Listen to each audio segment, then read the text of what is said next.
بسم اللہ الرحمن الرحیم۔ نیشنل اور انٹرنیشنل خبروں کے ساتھ وڈیرا۔ غزہ میں جنگ بندی معاہدے کی فوری ضرورت ہے، امریکی صدر کا کہنا ہے کہ مشرقی وسطی میں جنگ کا پھیلاؤ کسی کے حق میں نہیں ہے۔ غزہ کی صورتحال خوفناک ہے، عالمی طاقتیں جنگ بندی میں کردار ادا کریں، سیکرٹری جنرل اقوام متحدہ۔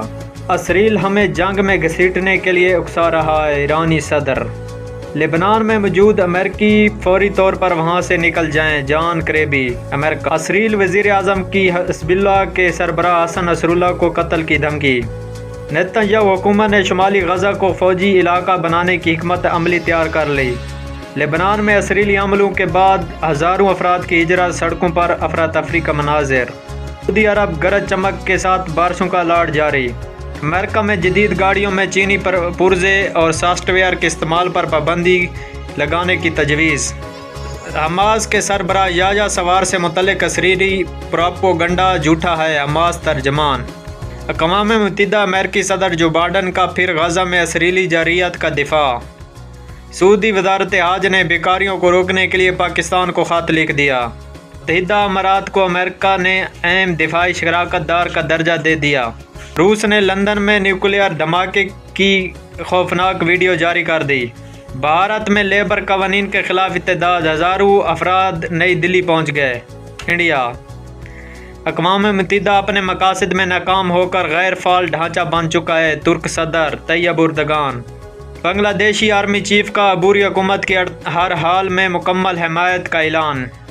بھارت میں پرنسپل نے زیادتی کے خلاف مذمت پر 6 سالہ بچی کو قتل کر دیا۔ جرمنی حکومت کے زیر استعمال طیاروں میں مزید دفاعی نظام نصب کرنے کا فیصلہ۔ جرمن نے حکومت کے اعلیٰ حکام کے زیر استعمال طیاروں میں مزید دفاعی نظام نصب کرنے کا فیصلہ کر لیا ہے۔ کیلیفورنیا اسکولوں میں موبائل کا استعمال پر مکمل پابندی لگانے کا قانون منظور۔ مشرق وسطی میں کشیدگی، خام تیل کی قیمتوں میں مزید اضافہ۔ بجلی صارفین کا 30 ستمبر سے 200 یونٹ تک کا 3 ماہ کا ریلیف ختم ہو جائے گا۔ گردشی قرضہ 2.8 ہزار ارب روپے تک پہنچنے کا امکان۔ پاکستان مے ڈے کال کے بعد لاہور میں فلائی جناح کے طیارے کی ہنگامی لینڈنگ، ایسا لگا جہاز کہیں ٹکر جائے گا۔ بھارت بندروں نے جنسی زیادتی کرنے والے پر حملہ کر کے 6 سالہ بچی کو بچا لیا۔ انڈیا پاکستان اور ایران نے تجارت میں حائل رکاوٹیں دور کرنے پر کام شروع کر دیا۔ NOC نہ ملا تو بھی 28 ستمبر کو پنڈی میں احتجاج ہوگا۔ علیم خان عمران خان کی سسٹر۔ عمران خان کا نام ٹی وی پر نشر کرنے کے لیے لاہور ہائی کورٹ میں درخواست دائر۔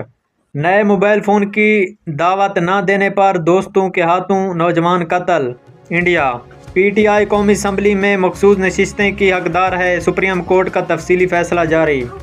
PTI کے مینار پاکستان میں جلسے کی نئی درخواست دائر۔ مردان گیس سلنڈر کی دکان میں دھماکہ، 17 افراد زخمی۔ سونے کی قیمتوں میں ملکی تاریخ کی بلند ترین سطح 2,73,000 کی سطح پر پہنچ گئی۔ کسانوں نے ٹریکٹروں پر ٹیکس میں مجاز اضافے کی مخالفت کر دی۔